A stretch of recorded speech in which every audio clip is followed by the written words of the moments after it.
എൻ്റെ പേര് ലീമ. ഞാൻ കണ്ണൂരിൽ നിന്ന് വരുന്നു. ബൈ പ്രൊഫഷൻ ഞാനൊരു നേഴ്സാണ്. ഞാൻ 2023 മാൾട്ടയിൽ വർക്ക് ചെയ്യുമായിരുന്നു. ആ സമയത്താണ് എൻ്റെ ബ്രസ്റ്റിൽ ഒരു ഇൻഫ്ലമേറ്ററി ലംബ് ഉണ്ടായത്. ആ ഇൻഫ്ലമേറ്ററി ലംബിൻ്റെ ഒരു പ്രത്യേകത എന്ന് പറഞ്ഞാൽ അത് ഓരോ ദിവസവും വളർന്നുകൊണ്ടിരിക്കും. അപ്പം ഒരു 2 ആഴ്ചയൊക്കെ കഴിയുമ്പോഴത്തേനും അതൊരു ഹാഫ് പോർഷൻ കവർ ചെയ്ത് പോകും. അത്ര വലിയ ലംബായിരുന്നു. അപ്പം ഞാൻ അവിടെ ഡോക്ടറെ കാണിച്ചപ്പം ഡോക്ടർ എന്നോട് പറഞ്ഞു ഇമ്മീഡിയറ്റ് ആയിട്ട് ബയോപ്സി ചെയ്യണമെന്ന് പറഞ്ഞു. ബയോപ്സി ചെയ്തപ്പം ആ ഡോക്ടർ എന്നോട് പറഞ്ഞത് അത് എൻ്റെ ശരീരം തന്നെ എൻ്റെ ശരീരത്തിനെതിരായിട്ട് പ്രതികരിക്കുന്നതാണ്. അതിന് പ്രത്യേകിച്ച് ഒരു ട്രീറ്റ്മെൻറ്റ് അയാൾക്ക് ഉപദേശിക്കാനില്ലായിരുന്നു. പിന്നെ സർജറി ചെയ്യാനാണെങ്കിൽ ഈ ഒരു ഏജിൽ ഇത്രയും വലിയൊരു ലംബ് സർജറി ചെയ്ത് കളയുക എന്ന് പറഞ്ഞാൽ അത് പുള്ളിക്ക് താല്പര്യമില്ല എന്ന് പറഞ്ഞു. അങ്ങനെ എന്നോട് സ്റ്റിറോയിഡ് ടാബ്ലറ്റ് കണ്ടിന്യൂ ചെയ്യാൻ പറഞ്ഞു. ആ സ്റ്റിറോയിഡ് ടാബ്ലറ്റ് എടുക്കുമ്പം കുറച്ചൊരാശ്വാസം എനിക്ക് പെയിന് കിട്ടും. പക്ഷേ ലംബ് അത് വലിയൊരു ലംബായിട്ട് തന്നെ ആ ബ്രസ്റ്റിൽ അതങ്ങനെ നിൽക്കുമായിരുന്നു. അങ്ങനെ ഞാൻ മാർച്ച് മാസമൊക്കെ ആയപ്പോൾ അവിടുന്ന് ഡോക്ടർ എന്നോട് പറഞ്ഞു അങ്ങനെയാണെങ്കിൽ ഇന്ത്യയിലോട്ട് തിരിച്ചു പോയിട്ട് അവിടെ എന്തെങ്കിലും ട്രീറ്റ്മെൻറ്റ് നോക്കിക്കോ എന്നുള്ള രീതിയിൽ ഒരു സജഷൻ പറഞ്ഞു. അങ്ങനെ ഞാൻ മാർച്ച് മാസത്തിൽ തിരിച്ച് ഞാൻ നാട്ടിൽ വന്നു. എന്നിട്ട് കണ്ണൂർ ആസ്റ്റർ മിംസിൽ കാണിച്ചു ഡോക്ടറെ. അപ്പം അവിടുന്ന് ഡോക്ടർ സെയിം തന്നെയാണ് പറഞ്ഞത്, ഇത് എൻ്റെ ശരീരത്തിനെതിരായിട്ട് പ്രതികരിക്കുന്നതാണ്, വളരെ റെയറായിട്ട് സംഭവിക്കുന്ന ഒരു ലംബാണെന്ന് പറഞ്ഞു. അങ്ങനെ എന്നിട്ട് ഡോക്ടർ അന്നേരം പറഞ്ഞു നമുക്ക് കുറച്ച് ഹൈ ഡോസ് സ്റ്റിറോയിഡ് തരാം 1 മാസത്തേക്ക്. അപ്പോൾ അതിൻ്റെ വളർച്ചയിൽ ചെറിയൊരു കുറവ് തോന്നും, എന്നിട്ട് നമുക്കത് സർജറി ചെയ്ത് കളയാമെന്ന് പറഞ്ഞു. അങ്ങനെ ഡോക്ടർ എനിക്ക് ഹൈ ഡോസ് സ്റ്റിറോയിഡ് 1 മാസം കഴിക്കാൻ തന്നപ്പോൾ അതിൻ്റെ വളർച്ചയിൽ ചെറിയൊരു മാറ്റം വന്നു. അങ്ങനെ ഏപ്രിൽ 30 ഞാൻ സർജറിക്ക് പോയി. അങ്ങനെ സർജറി ചെയ്തെന്ന് പറഞ്ഞ് ചെറിയ രീതിയിൽ ആ ഒരു ചെറിയ കട്ടുണ്ടാക്കി അയാൾ ചെറിയ രീതിയിലാണ് ആ സർജറി ചെയ്തത്. എന്നിട്ട് സർജറി ചെയ്തു, ഞാൻ തിരിച്ച് വീട്ടിൽ വന്നു. അപ്പോൾ ഞാൻ നോക്കുമ്പോൾ എനിക്ക് ലംബൊന്നുമില്ല. ഞാൻ ഭയങ്കര ഹാപ്പി ആയിട്ട് ഞാൻ വീട്ടിൽ വന്ന് തിരിച്ചു വന്നു. ഒരാഴ്ച കഴിഞ്ഞപ്പം വീണ്ടും അതേ സ്ഥലത്ത് എനിക്ക് വേദന തുടങ്ങി. അപ്പോൾ എനിക്ക് പെട്ടെന്ന് എനിക്ക് ആ വേദന ഐഡൻറ്റിഫൈ ചെയ്യാൻ പറ്റും, അതൊരു ഡിഫറെൻ്റ് ആയിട്ടുള്ള വേദനയാണ്. അപ്പോൾ എനിക്ക് പെട്ടെന്ന് ടെൻഷനായി, ദൈവമേ ഇനി ഇത് വീണ്ടും വരുവാണോ എന്നുള്ളൊരു ടെൻഷനായിരുന്നു. അപ്പോൾ ഒരു മെയ് 12 ആയപ്പോഴത്തേനും ഇത് ആ പഴയ അവസ്ഥയിൽ തന്നെ അത്രയും വലുപ്പത്തിൽ തന്നെ ആ ലംബ് വീണ്ടും അതേ സ്ഥലത്ത് പ്രത്യക്ഷപ്പെട്ടു. അപ്പം ഞാൻ ശരിക്കും എനിക്ക് ടെൻഷനായി. ഞാൻ ഡോക്ടറിൻ്റെ അടുത്ത് ചെന്നു. അപ്പോൾ ഡോക്ടർ എന്നോട് പറഞ്ഞു ഇനി ഒന്നും ചെയ്യാനില്ല, സ്റ്റിറോയിഡ് ടാബ്ലറ്റ് കണ്ടിന്യൂ ചെയ്തോളാൻ പറഞ്ഞു. അങ്ങനെ വളരെ വിഷമത്തിലാണ് മെയ് 18 ഇവിടെ വന്ന് ഉടമ്പടി എടുക്കുന്നത്. ഉടമ്പടി എടുത്ത് എൻ്റെ മെയിൻ നിയോഗം ആകെ ഇത് തന്നെയായിരുന്നു, മാതാവേ എൻ്റെ ഈ ലംബ് എനിക്ക് മാറ്റിത്തരണം. അപ്പോൾ നേഴ്സായിട്ട് ഞാൻ വർക്ക് ചെയ്യണം, എനിക്ക് ഒരു സ്ഥലത്തും പോകാനോ വർക്ക് ചെയ്യാനോ എനിക്ക് പറ്റത്തില്ല. ഈ ലംബുള്ളത് കൊണ്ട് എനിക്ക് ഒരു രാജ്യത്തോട്ടും പോകാനും പറ്റിയല്ല, വർക്ക് ചെയ്യാനും പറ്റിയല്ല. അപ്പോൾ ഞാൻ മാതാവിൻ്റെ അടുത്ത് നിന്ന് ഉടമ്പടി എടുത്ത് ഞാൻ ഒരുപാട് വേദനയോടെ ഞാൻ പ്രാർത്ഥിച്ചു. അങ്ങനെ ഞാൻ ഉടമ്പടി എടുത്ത് വീട്ടിൽ പോയി എല്ലാ ദിവസവും ഉടമ്പടി തൈലം ബ്രസ്റ്റിൽ അപ്ലൈ ചെയ്ത് കുരിശ് വരച്ച് ഞാൻ എന്നും പ്രാർത്ഥിക്കുമായിരുന്നു. അങ്ങനെ ഞാൻ ജൂൺ മാസം ഒരു 20-23 ആ ഒരു സമയം ആയപ്പോൾ ഒരു ദിവസം ഞാൻ ഉടമ്പടി തൈലം അപ്ലൈ ചെയ്യാൻ വേണ്ടി ഉടമ്പടി തൈലം എടുത്ത് കുരിശ് വരയ്ക്കുമ്പോൾ ഞാൻ നോക്കുമ്പോൾ ആ ലംബ് അവിടെ ഇല്ല, ലംബ് ഡിസപ്പിയറായി. എനിക്കത് വിശ്വസിക്കാൻ പറ്റിയില്ല. കാരണം ഞാൻ അതിൻ്റെ കുറച്ച് ദിവസം മുമ്പ് നോക്കുമ്പോഴും ആ ലംബ് അങ്ങനെ തന്നെ എൻ്റെ ഉള്ളിൽ അത്രയും വലിയൊരു മുഴ പോലെ തന്നെ അതുണ്ടായിരുന്നു. അത് കഴിഞ്ഞിട്ട് പിന്നെ ഞാൻ എല്ലാ ദിവസവും ഞാൻ ചെക്ക് ചെയ്യുന്നില്ലായിരുന്നു. കാരണം അത് എന്നും നോക്കുമ്പോൾ എനിക്കത് ഭയങ്കര വിഷമമായിരുന്നു, ദൈവമേ ഇത് മാറുന്നില്ലല്ലോ എന്നുള്ളൊരു വേദനയായിരുന്നു. അങ്ങനെ ഞാൻ ഒരു ദിവസം ഉടമ്പടി തൈലം അപ്ലൈ ചെയ്ത് ഞാൻ നോക്കുമ്പോൾ ആ ലംബ് ഒന്നും അവിടെ ഇല്ല.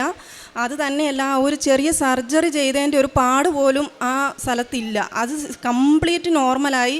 എങ്ങനെയാണോ 2 സൈഡും ഒരേ രീതിയിൽ തന്നെ പരിശുദ്ധ അമ്മയുടെ കൃപയിലൂടെ ദൈവം എനിക്ക് അനുഗ്രഹം തന്നു.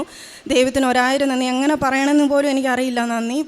അത്രയും വലിയൊരു അനുഗ്രഹമാണ് ദൈവം എനിക്ക് തന്നത്. പിന്നെ രണ്ടാമത്തെ എൻ്റെ നിയോഗമായിരുന്നു, ഞാൻ മാൾട്ടയിൽ വർക്ക് ചെയ്യുമ്പോൾ OET 3 പ്രാവശ്യം ഞാൻ എഴുതി ഫെയിലായി. പിന്നെ ഈ ബ്രസ്റ്റ് ലംബൊക്കെ വന്നതുകൊണ്ട് ഞാൻ പിന്നെ OETക്ക് വളരെ ഒരു പ്രയോറിറ്റി ഒന്നും കൊടുത്തില്ല, അത് കിട്ടിയിട്ടും കാര്യമില്ലല്ലോ എന്നോർത്ത്. ഇവിടെ വന്ന് മെയ് മാസത്തിൽ ഉടമ്പടി എടുത്ത് കഴിഞ്ഞ് ജൂണിൽ എൻ്റെ മനസ്സിൽ തോന്നി ഒന്നും കൂടി OET എഴുതാം എന്ന്. അങ്ങനെ ഞാൻ ദൂരോട്ടൊന്നും പോയില്ല, കണ്ണൂർ തന്നെ ഒരു സെൻറ്ററിൽ പോയി OET എഴുതി. വലിയ കാര്യമായിട്ട് ഞാൻ പഠിച്ചിട്ടോ ഒന്നും ഇല്ലായിരുന്നു. എനിക്ക് ഈ ബ്രസ്റ്റ് ലംബിൻ്റെ ഒരു ടെൻഷൻ കാരണം ഞാൻ OET ഒന്നും വലിയ കാര്യമായിട്ട് നോക്കിയോ പഠിച്ചിട്ടോ ഒന്നുമില്ല. എന്നാലും ഒരു ആദ്യം പഠിച്ചതിൻ്റെയൊക്കെ ഒരു ബേസിൽ ഞാൻ പോയി ജൂൺ ആദ്യം പോയി OET എഴുതി. ജൂൺ 23 റിസൾട്ട് വന്നപ്പോൾ എനിക്ക് നല്ല സ്കോറുണ്ട്, ഏത് രാജ്യത്ത് വേണേലും പോകാൻ തക്ക സ്കോർ തന്ന് മാതാവ് എന്നെ അനുഗ്രഹിച്ചു. അത് മാതാവിൻ്റെ കൃപയൊന്നുകൊണ്ട് മാത്രമാണ് ആണെന്ന് എനിക്ക് 100% ഉറപ്പാണ്. കാരണം ഈ OETയുടെ റിസൾട്ടും ബ്രസ്റ്റ് ലംബ് ഡിസപ്പിയർ ആയത് ഒരേ ആഴ്ചയിലാണ്, ഏതാണ്ട് ഒരേ ദിവസത്തിൽ സംഭവിച്ച അത്ഭുതമാണ്. ഞാൻ ചോദിച്ച 2 നിയോഗങ്ങളും ഒരേ മാസം ഒരേ സമയത്ത് തന്നെ മാതാവ് എനിക്ക് തന്നെ അനുഗ്രഹിച്ചു 1 മാസത്തിനുള്ളിൽ. പിന്നെ മൂന്നാമത്തെ എൻ്റെ ഒരു നിയോഗമായിരുന്നു, എനിക്ക് OET കിട്ടിയിട്ടുണ്ടെങ്കിൽ അയർലൻഡ് വിസ കിട്ടണം, അയർലൻഡിൽ പോകണം എന്നുള്ളൊരു ആഗ്രഹമായിരുന്നു എനിക്ക്. പക്ഷേ ഞാൻ ഒരു തെറ്റ് എൻ്റെ സൈഡിൽ നിന്ന് സംഭവിച്ചത്, ഞാൻ ഉടമ്പടി പത്രത്തിൽ അയർലൻഡിൽ പോയി സെറ്റാവണമെന്ന് ആഗ്രഹിച്ചിട്ട് ഞാൻ OETയുടെ റിസൾട്ടൊക്കെ വന്നപ്പോൾ നല്ല സ്കോർ കിട്ടിയതുകൊണ്ട് ഞാൻ ന്യൂസിലൻഡിന് ട്രൈ ചെയ്തു. അങ്ങനെ ഞാൻ 1 വർഷം കാത്തിരുന്നിട്ട് ന്യൂസിലൻഡ് ശരിയാകാതെ വന്നു. അപ്പോഴാണ് ഞാൻ എന്തുകൊണ്ടായിരിക്കും എന്നിങ്ങനെ ചിന്തിച്ചപ്പോഴാണ് ഞാൻ ഓർത്ത്, ദൈവമേ, ഉടമ്പടി പത്രത്തിൽ ഞാൻ അയർലൻഡിൽ നിന്നാണല്ലോ എഴുതിയിരുന്നതെന്ന്. ഞാൻ പെട്ടെന്ന് തന്നെ അത് സ്റ്റോപ്പ് ചെയ്ത് ഞാൻ അയർലൻഡിലോട്ട് പേപ്പറുകളൊക്കെ വെച്ചു. ഇപ്പോൾ 1 വർഷം ആയില്ല, അതിൻ്റെ ഇപ്പുറം എല്ലാ കാര്യങ്ങളും ശരിയായി. എനിക്ക് വിസയും കിട്ടി. അടുത്ത മാസം ആദ്യം 3-4 ഞാൻ പോവുകയാണ് അയർലൻഡിന്. പിന്നെ അതായിരുന്നു എൻ്റെ 3ാമത്തെ നിയോഗം. അതും എനിക്ക് കംപ്ലീറ്റായി. 4ാമത്തെ നിയോഗമായിരുന്നു ആത്മീയ ജീവിതത്തിൽ ഒരു ഉണർവ് കിട്ടണം എന്നൊരാഗ്രഹം ഉണ്ടായിരുന്നു. അത്യാവശ്യം പ്രാർത്ഥിക്കും, എന്നാലും അത്രമാത്രം വലിയൊരു തീക്ഷ്ണതയൊന്നും എൻ്റെ പ്രാർത്ഥനയ്ക്ക് ഉണ്ടായിരുന്നില്ല. അന്നേരം ഞാനിങ്ങനെ ഓർത്തു, എനിക്ക് 3 കുഞ്ഞുങ്ങളുണ്ട്. അപ്പം ഞാൻ ഓർത്ത്, ദൈവമേ, ഞാൻ ആത്മീയമായിട്ട് ഉണർന്നാലല്ലേ എനിക്ക് കുഞ്ഞുമക്കളെയും നന്നായിട്ട് വളർത്താൻ പറ്റുള്ളൂ. അപ്പം ഞാൻ മാതാവിനോട് പറഞ്ഞു, അമ്മ എന്നെ സഹായിക്കണം, എൻ്റെ കുഞ്ഞുമക്കളും നല്ല ആത്മീയമായിട്ട് വളരാനുള്ളൊരു കൃപ അമ്മ തരണം എന്ന് പറഞ്ഞ് ഞാൻ പ്രാർത്ഥിച്ചു. ഇവിടെ വന്ന് ഉടമ്പടി എടുത്ത് പോയതിന് ശേഷം ദൈവം വലിയൊരു കൃപ ഞങ്ങൾക്ക് തന്നു. ഞങ്ങൾ എൻ്റെ ഹസ്ബൻഡും ഞാനും 3 കുഞ്ഞുങ്ങളും അന്ന് തൊട്ട് ഇന്ന് വരെ ഒരു ദിവസം പോലും വിശുദ്ധ കുർബാന മുടക്കിയിട്ടില്ല. എല്ലാ ദിവസവും ഞങ്ങൾ രാവിലെ 5:45 ഞങ്ങളുടെ പള്ളിയിൽ കുർബാന. ഞങ്ങൾ ആ കുർബാനയ്ക്ക് പോകും. അത് കഴിഞ്ഞ് 7:45 കുഞ്ഞുങ്ങളെ സ്കൂളിൽ വിടണം. പക്ഷേ ഞാൻ നേരത്തെ എഴുന്നേറ്റ് എല്ലാം റെഡിയാക്കി പിള്ളേരെയും കൂട്ടി വിശുദ്ധ കുർബാനയ്ക്ക് പോകും. അവരും ഭയങ്കര ഹാപ്പിയാണ്. അവർക്കിപ്പോൾ ഒരു ദിവസം വിശുദ്ധ കുർബാന മുടങ്ങാമെന്ന് പറഞ്ഞാൽ അവർക്ക് ഭയങ്കര സങ്കടമാണ്. ഇപ്പോൾ അവർ രാവിലെ ഞാനും ഹസ്ബൻഡും വീട്ടിലില്ല, അവർ ആദ്യം ഞങ്ങളോട് ചോദിക്കുക, ഞങ്ങൾ എങ്ങനെ വിശുദ്ധ കുർബാനയ്ക്ക് പോകും ഇന്ന് രാവിലെ എന്നാണ്. അപ്പോൾ നമ്മൾ ഓട്ടോ പിടിച്ചിട്ടാണെങ്കിലും അവരെ വിശുദ്ധ കുർബാനയ്ക്ക് നമ്മൾ പറഞ്ഞയക്കും. അത്രയും ദൈവം ചൊരിഞ്ഞ വലിയൊരു അനുഗ്രഹമാണ് ആത്മീയപരമായിട്ടുള്ള ആ ഉണർവ്. പിന്നെ പ്രേക്ഷിത പ്രവർത്തനങ്ങൾ ഞാൻ പറ്റുന്ന പോലെയൊക്കെ ഞങ്ങൾ മറ്റുള്ളവരെ സഹായിക്കും. അവിടെ ഓർഫനേജൊക്കെ ഉണ്ട്. അപ്പോൾ അവിടെ ഉള്ള മനുഷ്യർക്ക് ഭക്ഷണമൊക്കെ ഒരു നേരത്തെ അങ്ങനെ ഓരോ സമയങ്ങളിൽ നമ്മൾ നമ്മുടെ സൈഡിൽ നിന്ന് കോൺട്രിബ്യൂട്ട് ചെയ്യും. അതുപോലെ തന്നെ പാവപ്പെട്ട മനുഷ്യരൊക്കെ ആ ഏരിയയിലൊക്കെ ഉള്ളവർക്കൊക്കെ നമ്മൾ അറിയാവുന്നവർക്കൊക്കെ പറ്റുന്ന രീതിയിലൊക്കെ നമ്മൾ കോൺട്രിബ്യൂട്ട് ചെയ്യാറുണ്ട്. അതുപോലെ തന്നെ ഈ പത്രം, കൃപാസന പത്രം നമ്മൾ പരമാവധി സ്ഥലങ്ങളിലെല്ലാം കൊടുക്കുന്നുണ്ട്. പിന്നെ അതുപോലെ തന്നെ വാട്സപ്പിലൂടെ സ്റ്റാറ്റസിലൂടെയൊക്കെ അച്ഛൻ്റെ പ്രാർത്ഥനയും ധ്യാനങ്ങളും ഒക്കെ ഞാൻ ഷെയർ ചെയ്യും. എനിവേ, ഈ ഒരു ഉടമ്പടി എടുത്തതിന് ശേഷം ഒരുപാട് മാറ്റങ്ങൾ ദൈവം തന്നു. എനിക്ക് ഒന്നേ പറയാനുള്ളൂ, നമ്മൾ ഉടമ്പടി എടുത്താൽ ആ ഉടമ്പടിയിൽ നമ്മൾ ഉറച്ചു നിന്നുകൊണ്ട് ശരിക്കും ആത്മാർത്ഥതയോടെയാണ് നമ്മൾ ആ ഉടമ്പടി കാര്യങ്ങൾ ചെയ്യുന്നതെങ്കിൽ തീർച്ചയായിട്ടും നമുക്ക് ആ ഒരു അനുഗ്രഹം മാതാവ് തരും. അത് ഉറപ്പാണെന്ന് എനിക്ക് എൻ്റെ ഒരു എക്സ്പീരിയൻസിലൂടെ പറയാൻ പറ്റും. ദൈവത്തിന് 1000 നന്ദി. സങ്കീർത്തനങ്ങൾ 118:5. ദുരിതങ്ങളിൽ അകപ്പെട്ടപ്പോൾ ഞാൻ കർത്താവിനെ വിളിച്ചപേക്ഷിച്ചു, എൻ്റെ പ്രാർത്ഥന കേട്ട് അവിടുന്ന് എന്നെ മോചിപ്പിച്ചു. ലീന ഷിനോയ് എന്ന ഈ സഹോദരി തൻ്റെ ഉടമ്പടി ജീവിതത്തിൽ ലഭിച്ച വിവിധ അനുഭവങ്ങളെ സന്തോഷത്തോടെ പരിശുദ്ധമെടുത്ത് തിരുനടയിൽ സാക്ഷ്യപ്പെടുത്തുന്നു. സഹോദരി ആദ്യം സൂചിപ്പിച്ചത് ഏറെ നാളായി മകളെ കഷ്ടപ്പെടുത്തിയിരുന്ന, ജീവിതം ആശങ്കയിലായി ആക്കിയിരുന്ന ഒരു ബ്രസ്റ്റ് ലംബിനെക്കുറിച്ചാണ്.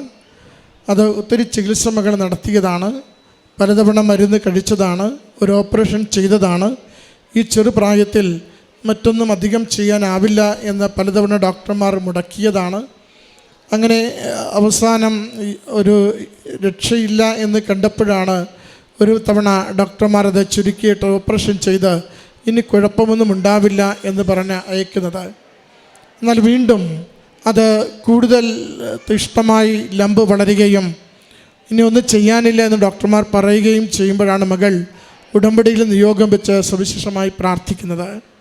മകൾക്ക് ജോലിക്ക് പോകുവാനാവാത്ത അവസ്ഥ, മാനസികമായി ഏറെ തളരുന്ന സാഹചര്യങ്ങൾ, കുടുംബത്തിൽ മകൾക്ക് തന്നെ ഒരു അസ്വസ്ഥത നിരന്തരം നിലനിൽക്കുന്ന അനുഭവം, ഇത് എന്തായിത്തീരും എന്ന വലിയ പ്രശ്നങ്ങളും പ്രയാസങ്ങളും. അങ്ങനെ അമ്മമാർക്കറിയാം, ഈ ചെറുപ്രായത്തിൽ ഇതുപോലുള്ള വിഷയങ്ങൾ വന്നാൽ എത്ര കണ്ടത് ജീവിതത്തെ തന്നെ താളം തെറ്റിക്കുമെന്ന്. മകൾ അത്ര കണ്ട് ജീവിതത്തിൻ്റെ താളം തെറ്റുന്ന നിമിഷങ്ങളിലാണ് അമ്മയുടെ കരങ്ങളിൽ നിയോഗം സമർപ്പിച്ച് ഉടമ്പടി തൈലം പൂശി കുരിശടയാളം വരച്ച് വിശ്വാസ പ്രമാണം ചൊല്ലി പ്രാർത്ഥിക്കുന്നത്. മകൾ പറഞ്ഞു, എപ്പോഴും ഞാനിത് ഉണ്ടോ എന്ന് പരിശോധിക്കില്ലായിരുന്നു. കാരണം അതിൻ്റെ ആ വലിപ്പം കാരണം ഞാൻ എല്ലാ ദിവസവും നിരാശയിലേക്ക് ഞാൻ പോകാതിരിക്കാൻ ഞാനത് അങ്ങനെ നോക്കില്ലായിരുന്നു. എന്നാൽ ഒരു തവണ ഉടമ്പടി തൈലം പുരട്ടുവാൻ വേണ്ടി ഞാനത് പരിശോധിക്കുമ്പോഴാണ് അവിടെ ആ ലംബില്ല, പൂർണ്ണമായും അത് മാറിയിരിക്കുന്നു.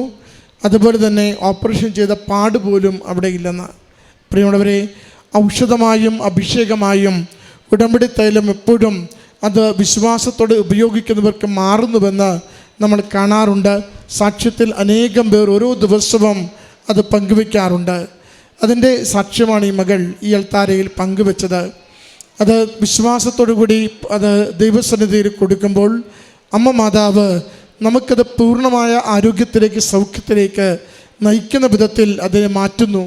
ഇപ്പോൾ കുറച്ച് നാൾ കഴിഞ്ഞു, അത് പൂർണ്ണമായി സൗഖ്യപ്പെട്ടു, യാതൊരു കുഴപ്പവും ഇപ്പോൾ ഇല്ല എന്ന മകൾ ഉറപ്പിച്ചിട്ടാണ് ഈ സാക്ഷ്യം ഈ അൾത്താരയിൽ പങ്കുവെക്കുന്നത്. മറ്റൊന്ന് മകളുടെ OET എക്സാമിനെ കുറിച്ചാണ്.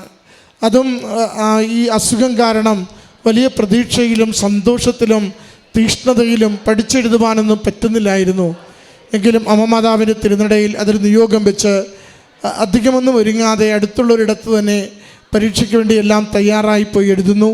മകൾ പോലും അത്ഭുതപ്പെടുത്തുന്ന വിധത്തിൽ മാതാവ് ഏത് രാജ്യത്ത് പോകുവാൻ പറ്റുന്ന വിധത്തിലുള്ള സ്കോർ നൽകി മകളെ സഹായിക്കുന്നു. അതിൻ്റെ പ്രത്യേകത 6ഉം 7ഉം 8ഉം 10ഉം തവണ നന്നായി പഠിച്ച് ഒത്തിരി കഷ്ടപ്പെട്ട് എഴുതുന്നവർ തോറ്റുപോകുമ്പോഴാണ് മകളിവിടെ ശാരീരികമായ രോഗാവസ്ഥയുടെ ആദിയിലും അമ്മ മാതാവിൽ മാത്രം ശരണപ്പെട്ടുകൊണ്ട് എൻ്റെ ഭാരങ്ങൾ അറിയുന്ന അമ്മ, എൻ്റെ രോഗങ്ങൾ അറിയുന്ന അമ്മ, എൻ്റെ ക്ലേശങ്ങൾ അറിയുന്ന അമ്മ, എൻ്റെ ജീവിതത്തിന് നന്മയായിട്ടുള്ളത് നൽകുന്നതിന് വേണ്ടി ഞാൻ ഈ പരീക്ഷയ്ക്ക് പങ്കെടുക്കുന്നുവെന്ന് ഉറപ്പിച്ച് അമ്മയുടെ കരങ്ങളിൽ കൊടുത്തുകൊണ്ട് പരീക്ഷയ്ക്ക് പോകുന്നത്, അത് മകൾക്ക് അനുഗ്രഹമായി തീരുന്നത് സൂചിപ്പിക്കുന്നു. മൂന്നാമത്തത് മകൾ ആദ്യം തന്നെ ഉടമ്പടി പുതുക്കുമ്പോൾ എഴുതി വെച്ചിരുന്നു അയർലൻഡിൽ പോകുവാനുള്ള മകളുടെ നിയോഗത്തെ. എന്നിട്ട് പ്രോസസ്സ് നടത്തിയത് മുഴുവൻ ന്യൂസിലൻഡിലേക്കാണ്. മകൾ അതാണ് പറയുന്നത്, കുറേ നാളായിട്ട് എനിക്ക് യാതൊരു പുരോഗതിയും ഉണ്ടായില്ല.